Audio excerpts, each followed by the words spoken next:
Assalomu alaykum do'stlar, hormanglar. Kim Rossiyaga kelayotgan bo'lsa, birinchi marta Rossiya haqida qoidalari qanaqa bo'ladi?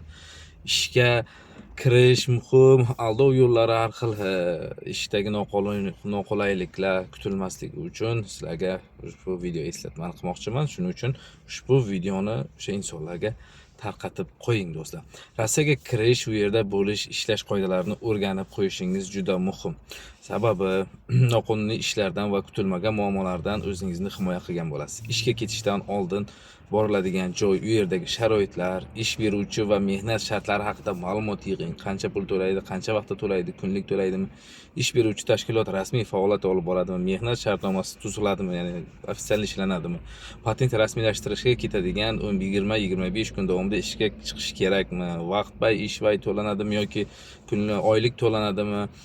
Shu kabi savollarga aniq javob olib keyin keling. Chet el fuqarolariga siz ishlamoqchi bo'lgan kasb yoki faoliyatiga cheklov bormi yo'qmi? Misol uchun ko'plab joylarda misol uchun kuryer, taksi, powerlik, sotuvchilik ishlariga taqiqlar borki, xuddi shu narsalarni surishtiring.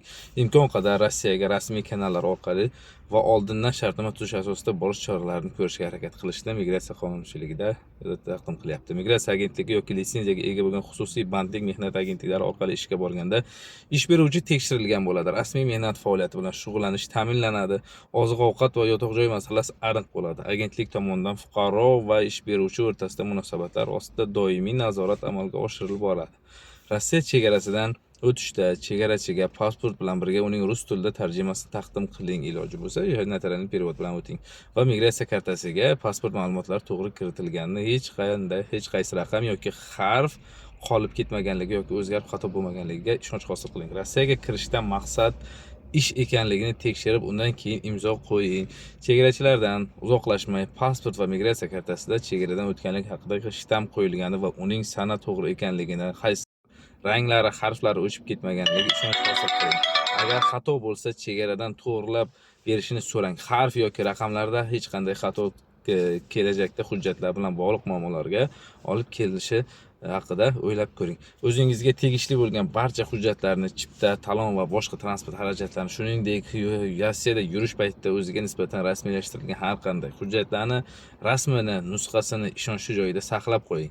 Bu narsa hujjatlarni tiklash, yotib qo'ygan taqdirda tegishli joylarda huquqingizni himoya qilish yoki tiklanishga yordam beradi. Har qanday shartnoma tushunmasdan imzolamang. Rossiyaga borganda 15 kun ichida turar joy bo'yicha migratsiya ro'yxatidan o'tish, ya'ni propiska registratsiya qilish kerak bo'ladi. Moskva shahri va Moskva viloyati bu uchun Amina ilovasidan foydalaniladi.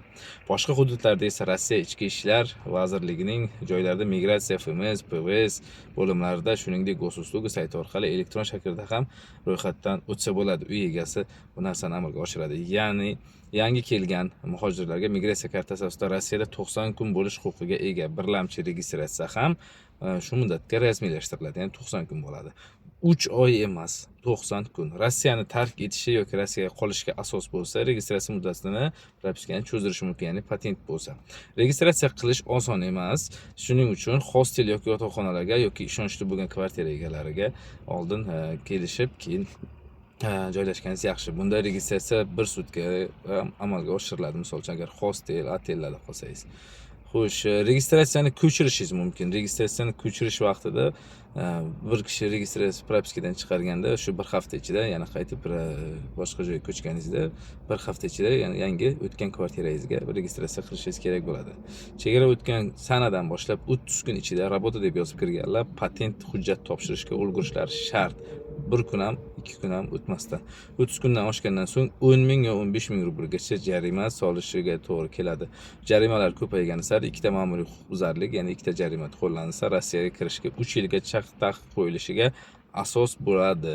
Buni o'rniga 93-65 qoidasini buzmagan holda chegaradan kirdi-chiqdi qilib qayta registratsiyadan o'tish va patent hujjatlarini qolganini topshirish tavsiya qilinadi. Registratsiyada web bazasidan chiqmasa patent berilmaydi. Shuning uchun patentga hujjat topshirishdan avval registratsiya web bazasidan borligiga ishonch hosil qilish kerak. Patent berishda rad qilinsa, berilmasa 1 yil davomida yangi patent rasmiylashtirib bo'lmaydi. Rossiyani tark etishga to'g'ri keladi. Patent faqat u berilgan hududda ishlash huquqini beradi. Ya'ni bir patent bilan boshqa misol uchun Moskvadan Piterga, Moskvadan boshqa bir viloyatga o'tmoqchi bo'lsangiz, tanishlaringiz orqali boshqa ishga patentni perevod qilib bo'lmaydi. Ba'zi hududlarda patentda kasb yozilishi mumkin. Bu faqat shu kasb bo'yicha ishlash huquqi borligini bildiradi. Ya'ni ayniqsa bizda Volgogradda, misol uchun agar poliyada ishlamoqchi bo'lsangiz, Ovoshavit deb yozilasiz.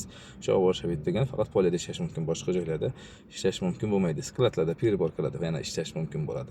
Patent muddati u oldindan to'langan to'lovga bog'liq, lekin berilgan kundan 12 oygacha amalda bo'ladi. Bir oyda to'lov qilinsa, bir oy muddati uzaytirilgan hisoblanadi. Patent to'lovi patent orqasiga berilgan sana bo'yicha hisoblanadi. Ya'ni patent orqasida nechinchi sana yozilgan bo'lsa, shu bilan to'lov qilib borasiz olganingizdan keyin. Ya'ni 2 kun, 3 kun oldin to'lov qilish tavsiya qilinadi.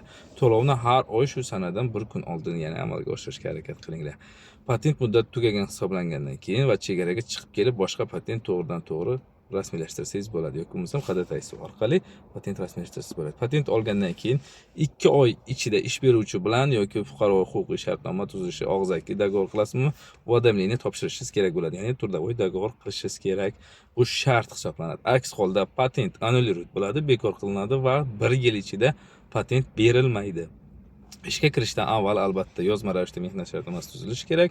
Og'zaki bo'lsa ham ushbu narsa yozma ravishda taqdim qilinishi kerak. Patent va uni sug'urta polisi haqida ma'lumotlar bo'lishi kerak. Patent asosida ishlayotgan muhojirlar o'zi bilan sug'urta polisini olib yurishi shart. Har doim O'zbekiston fuqarolari Rossiya mehnat qonunchiligiga ko'rsatilgan barcha kafolat va kompensatsiyalardan foydalanish huquqiga ega. Ya'ni xususan 1 yilda bir marta 28 kunlik to'lanadigan ta'tilga chiqish, отпускаga chiqish, dam olish kunlari, shanba, yakshanba va rasmiy bayramlar, ishlamaslik, dam olish kunlari yoki ishlaganligi uchun 2 barobardan kam bo'lmagan stavka ish haqqi olish huquqiga ega kim ofitsialni ishlasa. Ish jarayonida shu korxona yoki ish beruvchiga mehnat qilganligini tasdiqlovchi hujjatlar, suratlar, ish haqqingiz bo'yicha yozma va raqamli dalillar yig'ib boring. Iloji bo'lsa, suhbatlarni ham har doim zapis qilib boring diktofonda. Patent mehnat muhojiriga tegishli hujjat. Uni ish beruvchi olib qo'yishi yoki davlat tashkilotida ariza berib bekor qildirish mumkin emas. Hech kimga pasportni bermaslik, hujjatlarni rasmiylashtirish uchun uy egasi yoki tashkilot vakillari bilan birga borish mumkin. Pasport yo'qolgan vaqtida uni elchixona yoki konsullik bo'limlariga borib tiklatishingiz yoki vatanga qaytish sertifikatlarini olishingiz mumkin bo'ladi. Rossiyada patentsiz yurib bo'lmaydi. Aks holda Rossiyadan kirishga 3 yilga taqiq qo'yilishi mumkin. Agar sizni ish beruvchi aldasa, ish haqi to'lamasa, majburiy mehnatga ishlarga jalb qilsa, migratsiya agentligining huquqiy yordam botlari bor. Mana shularga murojaat qilishingiz mumkin. Shu narsani yana bir marta eslatib o'tamiz sizlarga. Mutaxassislar bilan bog'lanib har qanday hayotiy murakkab vaziyatlarni qonuniy maslahat. Rossiyada noqonuniy, bez dokument, bez patent ishlayotgan bo'lsangiz ham sizni huquqlaringiz avtomatik tarzda bekor qilinmaydi. Har bir inson hatto hujjatsiz ishlayotgan bo'lsa ham shafqatsizlik va mehnat ekspluatatsiyasiga qarshi huquqqa ega. Esda tuting, qonunni bilish va uni ishlatish uchun bu kuchdir. Huquqingizni bilib birovga yordam so'rashga, ariza yozishga hech qachon uyalib tortinmang do'stlar. Hammalaringiz o'zlaringiz ishlaringizga omad, o'zlaringiz ehtiyot qilinglar, bilib kelinglar. Mana shu videoni Rossiyaga endi kelayotgan do'stlaringizga albatta podelitsiya qilib qo'yinglar. Shu narsani yaxshilab ko'rib olsinlar.